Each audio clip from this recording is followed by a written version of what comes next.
menores. Oséias, para quem não sabe, fica depois do livro de Daniel, Ezequiel, Daniel, Oséias.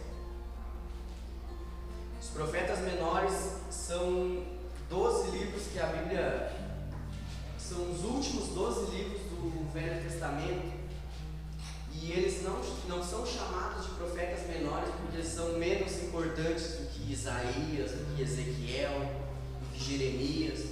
Não, eles são chamados de profetas menores porque os livros que eles escreveram são menores. Tem livros ali que é um capítulo só.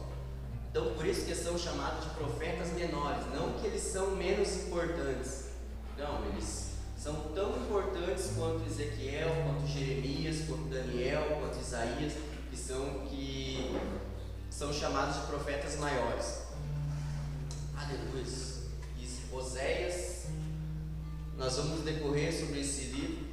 E esse livro, irmãos, o livro de Oséias, assim como todos os outros profetas, todos eles têm o mesmo intuito, que é trazer o povo de Israel ao arrependimento.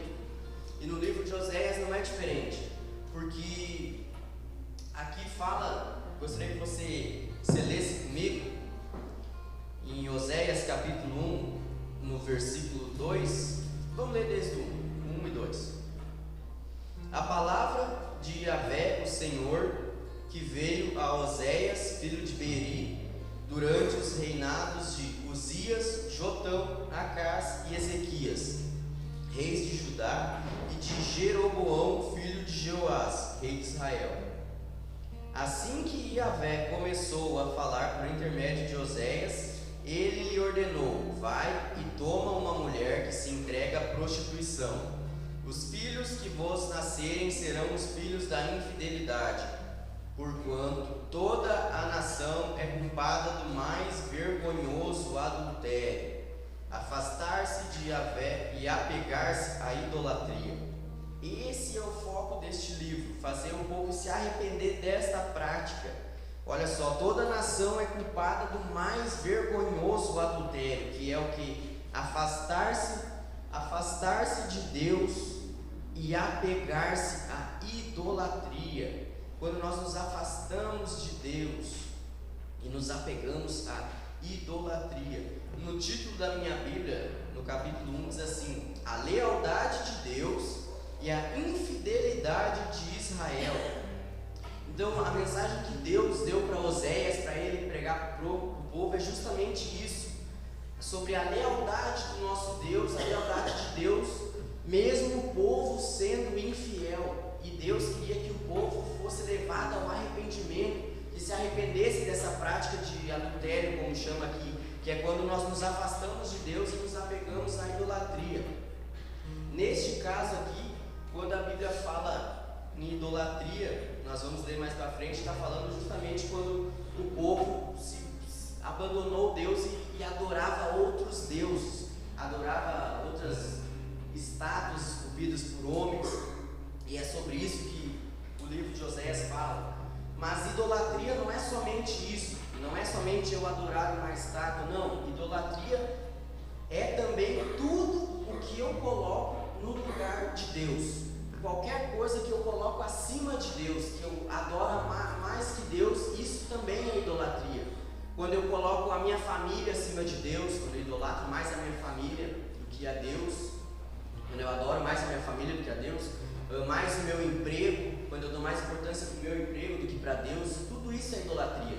A Bíblia condena a idolatria, porque como nós cantamos no começo, no primeiro louvor, nós cantamos: a minha vida Ele governa. E Deus, desde o início, de Gênesis a Apocalipse, tudo que Deus queria era que o povo fosse dependente dEle, fosse dependente de Deus. Mas o povo nunca conseguiu ser dependente de Deus.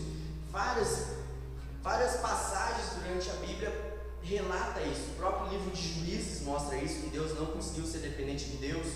O povo no deserto, o povo murmurava. E no livro de Oséias, Deus usa muito essa questão do povo no deserto, porque depois nós vamos ler mais para frente, a Bíblia fala que no deserto, Deus proveu tudo que o povo precisava, e mesmo assim o povo murmurava. E o que Deus queria era justamente isso, que o povo aprendesse a depender dele. Deus sempre quis isso de mim e de você, que nós dependêssemos dele, e não dependêssemos do nosso emprego, não dependêssemos da força do nosso braço, não, mas que nós devemos depender dele. Esses dias, eu vou ler com vocês aqui, um irmão lá de Porto Xavier, ele compartilhou um negócio que eu achei muito interessante. Dizia assim, ó, que ele compartilhou: você descansa no avião mesmo sem conhecer o piloto. Você descansa em um cruzeiro mesmo sem conhecer o capitão. Você descansa no ônibus mesmo sem conhecer o motorista. Faça o mesmo com Deus. Descansa nos braços do Pai. Ele tem o controle de todas as coisas. E eu achei interessante isso aqui, porque Deus trouxe a minha memória quando eu estudava em São Leopoldo, eu dependia de ônibus. Eu ia dormindo de Portão a São Leopoldo dentro do ônibus.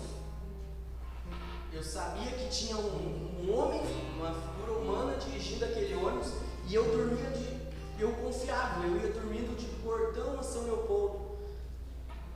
E muitas vezes nós não conseguimos confiar desse jeito em Deus. Muitas vezes a gente não consegue descansar, a gente perde o nosso sono, sendo que nosso Deus é muito maior do que qualquer coisa. O homem, o motorista, que nem eu li ali, o piloto do avião, o motorista do navio lá, do ônibus, eles são humanos, eles podem errar, podem falhar, pode bater o ônibus, dar um treco no piloto e cair o avião, mas Deus não. E muitas vezes nós não conseguimos confiar, descansar em Deus, assim como muitas vezes nós descansamos e confiamos em outra pessoa. Quem aqui nunca dormiu numa viagem? Tem alguém dirigindo e você está na carona dormindo. Tem uns aqui, eu não vou falar, que entrou no carro, dormiu, quando tem que dobrar na esquerda do nada, ele acorda, vira aqui e já apaga de novo. Não vou citar nomes, mas por que nós não conseguimos descansar dessa maneira, como nós descansamos às vezes, dependendo de um ser humano que pode errar e falhar? Por que muitas vezes nós não conseguimos depender de Deus dessa maneira? E isso é o objetivo do livro de Oséias. Deus sempre quis isso do povo. Em Ezequiel, no capítulo 14, Ezequiel, capítulo 14,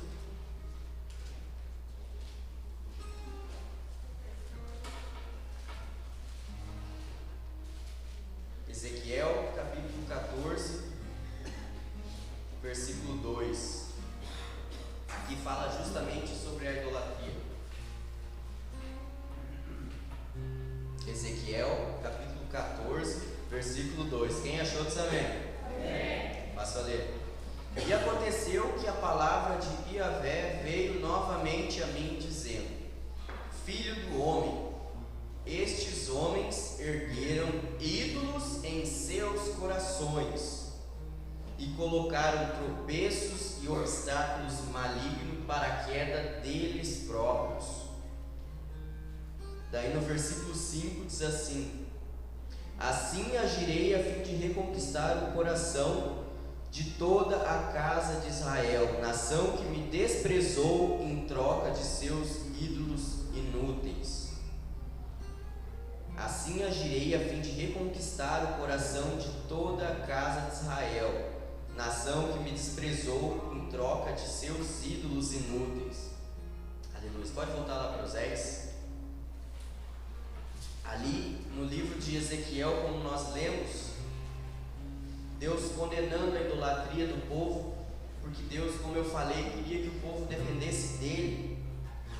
E no capítulo 2 de Oséias, no capítulo 2 de Oséias, no versículo 5 em diante,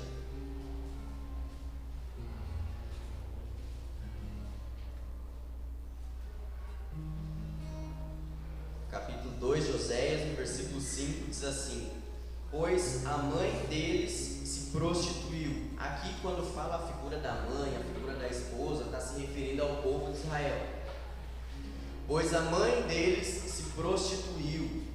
Aquela que os concebeu agiu com torpeza e vergonha, porque alegou: irei atrás dos meus amantes, que me dão alimento, pão, água e também lã, linho, azeite e bebidas. Portanto, eis que cercarei o seu caminho com espinhos. Isso aqui é Deus falando. Eis que cercarei o seu caminho com espinhos e erguerei uma muralha contra ela, para que não consiga encontrar as suas veredas. Ela correrá atrás dos seus amantes, mas não os alcançará. Procurará por eles, mas não os achará. Então refletirá: irei e tornarei para o meu primeiro marido, porquanto eu estava bem melhor antes do que agora. Só até aqui.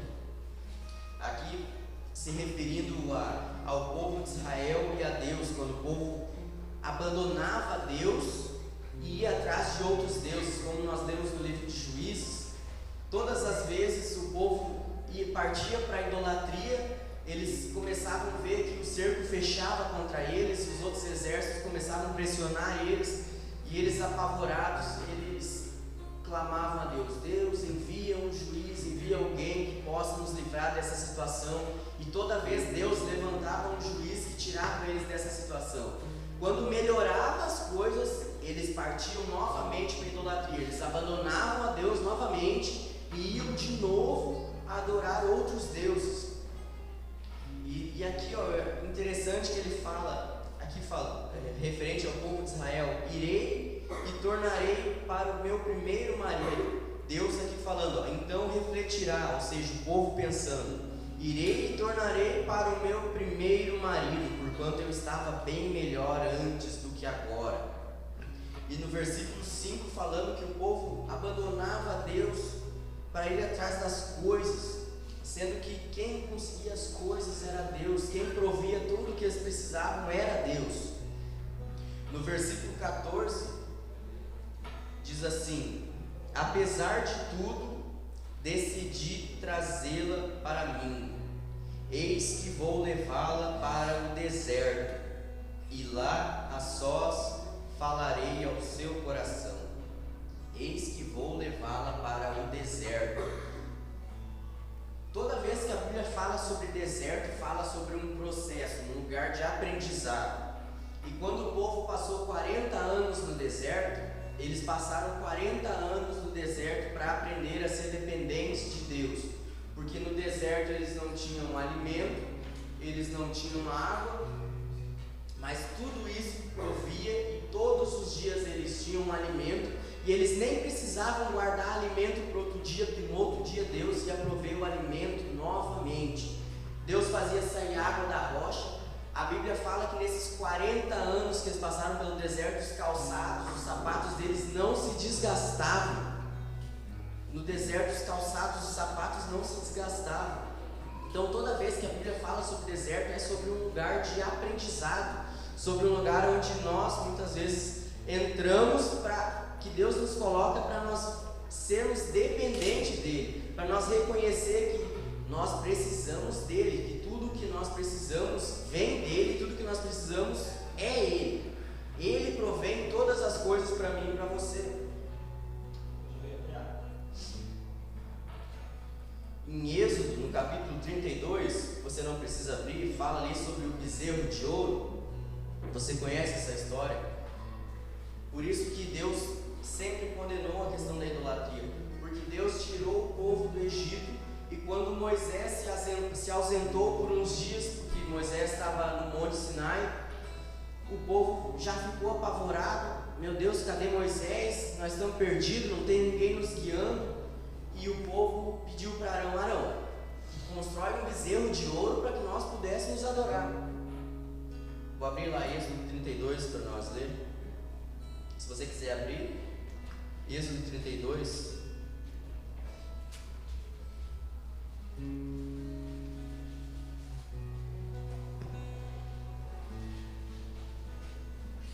Êxodo 32, no versículo 1. Nós vamos ler do 1 até o 4. Êxodo 32, do 1 ao 4. Diz assim: quando o povo de Israel percebeu que Moisés tardava muito a voltar do alto do monte, juntou-se ao redor de Arão e exigiu-lhe: vamos, faze-nos deuses que vão à nossa frente, porque a esse Moisés, a esse homem que nos fez subir da terra do Egito, não sabemos o que lhe aconteceu. Arão consentiu e orientou-os: tirai os brincos de ouro das orelhas de vossas mulheres, de vossos filhos e filhas, e trazei-os. Então todo o povo tirou das orelhas os brincos e os entregaram a Arão. Este, recebendo-os das suas mãos, os fez fundir em um molde e fabricou com esse ouro derretido uma estátua em forma de bezerro. Então o povo exclamou: esta é a figura dos nossos deuses, ó Israel, que vos tiraram da terra do Egito. Essa é a figura dos nossos deuses. Olha só, irmãos, essa é a figura dos nossos deuses que vos tiraram do Egito. No Egito, se você sabe da história, o povo, Deus guardou o povo no Egito, Deus protegeu o povo no Egito das pragas. E mesmo assim, quando Moisés, que era o líder, se ausentou, eles ficaram perdidos e pediram para Arão construir um bezerro para que eles pudessem ver, porque o povo precisava ver aquela estátua, aquele bezerro que para eles ia ser o Deus. Só que o que é fé, irmãos? O que é a fé que nós conhecemos, a fé que nós vivemos? É nós acreditar mesmo sem ver. E o povo não conseguia acreditar em Deus sem poder ver. O povo sempre teve a necessidade de ver alguma coisa. O povo de Israel, em toda a Bíblia, sempre se voltou para os ídolos, para as estátuas, porque eles tinham a necessidade de ver, do físico, de ver aquela estátua. Quando Jesus ressuscitou, em João ali capítulo 20, fala que Tomé só falou: aquela velha frase, eu só acredito vendo. E daí Jesus apareceu para Tomé: Tomé, toca na minha ferida. E daí, quando Tomé tocou na ferida de Jesus, ele: agora eu creio. E daí Jesus falou: bem-aventurados os que creem e não viram. Porque isso é a fé. O que diz lá em Hebreus 11 é quando nós acreditamos mesmo sem nós ver. Porque nós não precisamos ver para crer. O povo não, o povo sempre precisou ver alguma coisa, porque senão eles não conseguiam acreditar. Em Deuteronômio, no capítulo 6, ali fala que Deus, Ele é o único Deus. Fala: eu sou o único Deus. Sempre Deus, sempre, sempre, sempre, em toda a Bíblia, Deus corrigiu o povo, porque o povo sempre se voltou para outros deuses. No Salmo 115,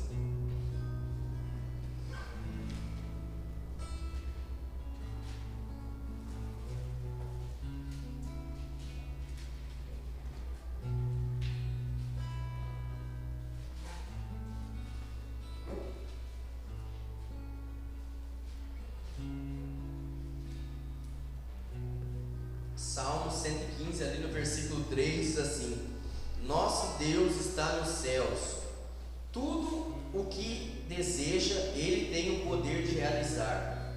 Os ídolos deles são prata e ouro, obras de mãos humanas. Têm boca, mas não são capazes de falar, olhos, mas não podem ver, têm ouvidos, mas não conseguem ouvir, nariz, mas não possuem olfato.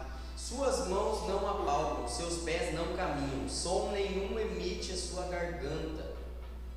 Som nenhum emite a sua garganta. Sejam como eles quem os fabrica e todos os que neles depositam confiança. Olha só que forte, mano. Sejam como esses ídolos, todos que os fabricam e todos os que neles depositam confiança. Confia no Senhor, ó Israel. Ele é o seu auxílio e o seu escudo. Confia no Senhor, ó casa de Arão. Ele é seu socorro e sua proteção.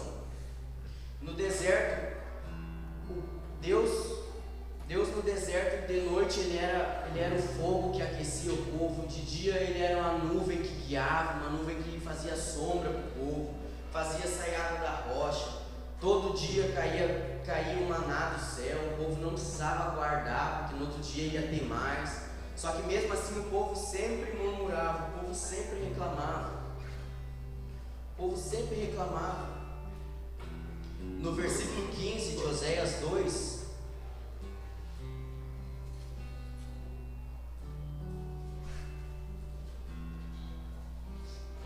no versículo 15 ali de Oséias, capítulo 2, diz assim: ali, dando continuidade, versículo 14 fala que vai levar o povo ao deserto. Ali eu lhe restituirei as suas vinhas e transformarei o vale de Acor, problemas, numa porta de esperança. Ali ela haverá de conversar comigo como nos dias de tenra idade, como no dia em que deixou o Egito. Esse vale de Acor aqui que a Bíblia fala é uma passagem muito conhecida que todos nós conhecemos, que diz ali em Josué capítulo 7, que fala quando o povo, eles tomam posse de Jericó, eles têm uma ordem que eles não podiam pegar nada, e tem um homem chamado Acã, que ele pegou algumas coisas e escondeu na sua tenda, e a Bíblia fala em Josué 7, que Josué e todo o povo levam Acã, toda a sua tribo, suas coisas para esse vale de Acor. Se você for pesquisar, isso aqui significa o vale da desgraça, vale da desobediência. E a Bíblia fala também que Josué, quando eles foram derrotados, eles perguntam: mas Deus, por que nós fomos derrotados? Porque nós derrotamos um exército muito maior e agora perdemos para um exército menor. E a Bíblia fala que por causa da desobediência de Acã. E daí, ali no versículo 15 diz assim: numa porta de esperança, transformarei o vale de Acor, ou seja, o vale da desgraça, numa porta de esperança. Isso aqui se nós for ler em Romanos capítulo 5, versículo 19, fala justamente isso aqui. Porque esse versículo fala que pela desobediência de Acã, todo o povo ia sofrer. Todo o povo ia sofrer. E assim que o povo apedrejou Acã e toda a sua família, cessou a ira de Deus sobre o povo. E no versículo 19 de Romanos 5 diz assim: que por meio da desobediência de um só homem, o pecado entrou no mundo, e pela obediência de Jesus, de um só homem, muitos foram feitos justos. E quando fala Marei no vale de esperança, isso aqui está profetizando sobre Jesus, que ele viria para transformar toda a nossa desgraça através do sangue dele em esperança, porque ele é a nossa esperança. E ali fala nos dias de tenra, eu estou correndo porque eu tenho algumas coisas para falar. E ali ela haverá de conversar comigo como nos dias de tenra idade, como no dia em que deixou o Egito. Essa palavra aqui, essa tenra idade, simboliza a mocidade, é uma criança, é tipo até 10 anos, quando fala que tenra idade, está se referindo a uma criança, como Deus tirou eles do Egito como uma criança. Porque Deus quer, o que Deus quer de nós? Deus quer que nós sejamos como crianças, mas não imaturos. Que nós devemos ser maduros na nossa fé, mas que nós devemos ser como crianças. Porque como são as crianças, mano? Todo mundo aqui sabe como é uma criança. Brigou hoje, brigou agora, daqui 2 minutos já estão brincando, porque perdoa muito fácil, ama muito fácil, acredita em tudo que a gente fala, é inocente, é pura, é verdadeira. Essa é uma criança, é inocente, é pura, é verdadeira. Isso é o que Deus espera do seu povo, da sua igreja, que nós venhamos ser maduros na nossa fé, mas que nós venhamos ser inocentes, que nós venhamos ser dependentes dele. Porque o meu filho Joaquim, ele é dependente de mim. Ele precisa que eu vá comprar o leite. Ele não sabe falar, mas eu sei quando ele está com fome, porque ele faz um gesto, e eu e minha esposa, a gente sabe quando ele está com fome. A gente sabe quando ele fez as suas necessidades. A gente sabe quando Ele está fazendo, porque Ele faz gestos. E o que Deus quer de nós é que nós vamos ser dependentes dEle, assim como as crianças, assim como as crianças são dependentes de nós. No capítulo 13 de Oséias,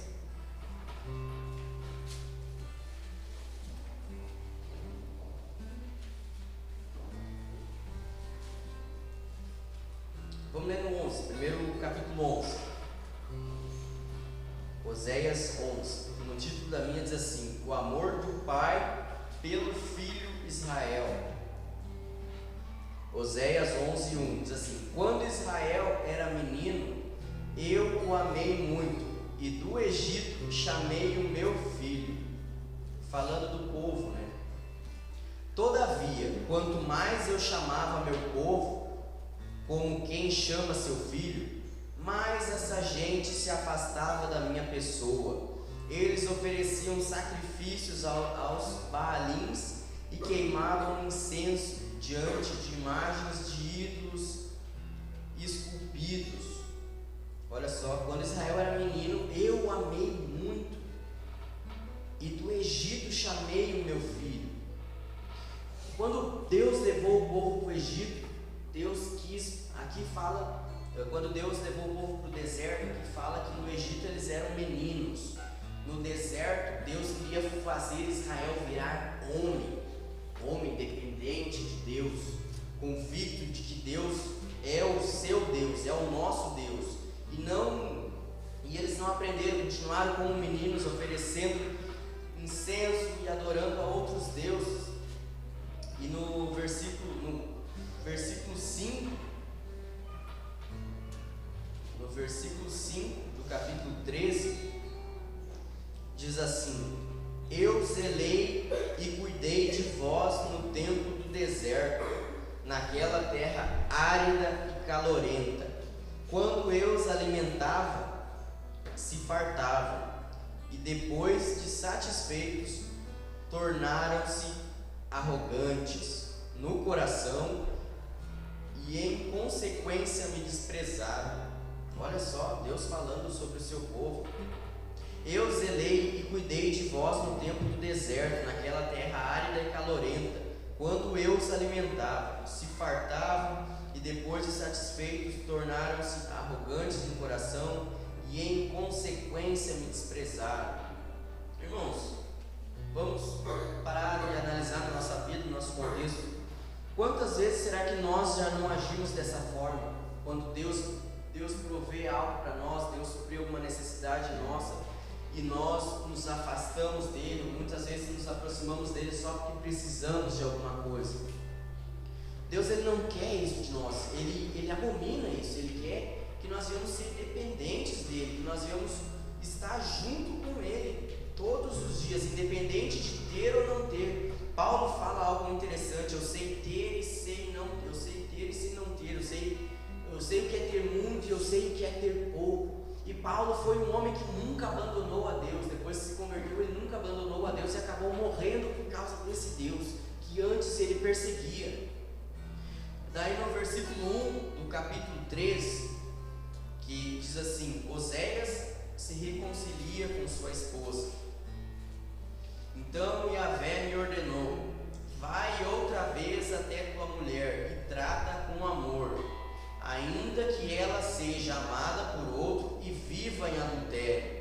Ama a tua esposa como Yahvé ama o povo de Israel, apesar de eles cultuarem a outros deuses e de amarem os bolos sagrados de uvas passas. Olha só, irmãos, Deus falando para Oséias: ama a tua esposa como Deus ama o povo de Israel.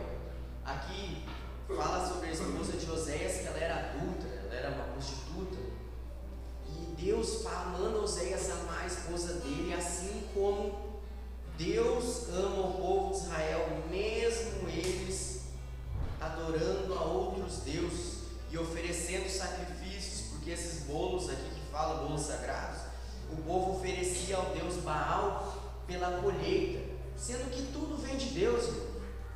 E a Bíblia aqui no livro de Oséias, A mensagem principal, a mensagem central do livro de Oséias é justamente isso: é trazer o povo novamente a depender de Deus. O que Deus quer de mim e de você é que nós vamos ser totalmente dependentes dele. Porque, como eu falei antes, por que a gente consegue descansar na carona de um veículo com um ser humano que é falho, e nós descansamos, e nós não conseguimos descansar na carona de um veículo que tem Deus guiando, que não erra, que não falha, que não erra comigo, com você? Como é que a gente consegue descansar? E Deus, Ele quer isso de mim, de você. Ele quer que nós venhamos descansar nele, descansar totalmente nele. E para finalizar, no versículo 4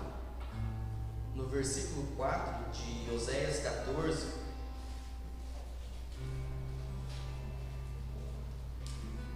Oséias 14:4 diz assim: eis que eu curarei a sua infidelidade e o amarei de todo o meu coração, porque a minha ira já se retirou sobre eles, porque o povo se arrependeu. Deus curou a infidelidade do povo e amou o povo de todo o seu coração. Assim como Jesus morreu por mim e por você naquela cruz. Ele morreu pelos nossos pecados, assim como diz ali em Isaías 53, que Ele levou sobre si nossas transgressões, levou nossas dores sobre si. Ele levou sobre si as nossas dores para que nós venhamos ser curados, para que nós venhamos ser curados de toda a nossa idolatria, de todos os nossos pecados, de todas as nossas falhas. Porque o que Deus quer, irmãos, de mim e de você, de nós, da igreja, de toda a igreja, do corpo de Cristo, Ele quer uma igreja dependente dEle. Ele quer uma igreja que confia no agir dEle, confia no mover dEle. E nós confiarmos em Deus, mesmo quando Deus pedir alguma coisa para nós que nós não entendemos, é nós obedecer, é nós agir, mesmo sem nós entender. A gente tem esse relato na Bíblia de Abraão, de Noé, que são considerados nossos pais na fé. A Bíblia relata sobre eles porque eles são o nosso exemplo de fé, porque Deus deixou eles para nós se espelhar neles como o nosso exemplo de fé. Porque Abraão, quando Deus pediu Isaac, Abraão obedeceu. Quando Deus pediu para Abraão sair da sua parentela, Abraão obedeceu, mesmo sem saber para onde ele ia. Abraão obedeceu. Quando Deus pediu para Noé construir uma arca, sendo que nunca tinha chovido, para que ele ia construir uma arca? Ele não questionou, ele obedeceu e construiu a arca. Mesmo sabendo que nunca tinha chovido, mesmo sem questionar, ele obedeceu.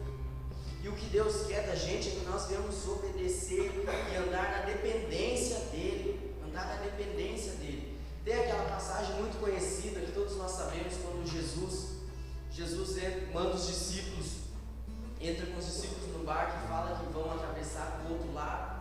Olha só, Jesus fala que eles vão atravessar para o outro lado. Eles vão, Jesus falou que eles vão. No meio do mar, no meio do lago ali, ocorre uma grande tempestade e os discípulos começam a se desesperar. Jesus está dormindo, os discípulos começam a se apavorar e o barco vai virar e nós vamos morrer. Só que Jesus falou que eles vão chegar do outro lado. Jesus já tinha falado, nós vamos chegar. Então eles podiam ficar tranquilos no meio da tempestade, porque eles iam chegar. Jesus falou que eles iam chegar, tanto é que Jesus estava dormindo no barco. Só que eles não conseguiram confiar na palavra de Deus, eles não conseguiram confiar naquilo que Deus falou. E Jesus, quando acordou, eles acordaram Jesus, o que Jesus falou? Jesus mandou os ventos se acalmarem, mandou o mar se acalmar. Mas o que eu quero com essa mensagem, com o tema principal do livro de Oséias, é que nós devemos ser dependentes, nós devemos confiar em Deus, mesmo nós não entendendo o agir de Deus. Mesmo quando nós não entender, que nós devemos confiar. Porque tudo, absolutamente tudo, Ele pode, tudo vem dEle, tudo foi feito por Ele e para Ele. Então não tem nada, absolutamente nada que fuja do controle de Deus. Nada, absolutamente nada que fuja do controle dele. Ele está no controle de tudo, Ele está no controle das nossas vidas, Ele está no controle de todas as áreas das nossas vidas. Mas nós precisamos confiar e depender dEle, ser dependente dEle. Amém?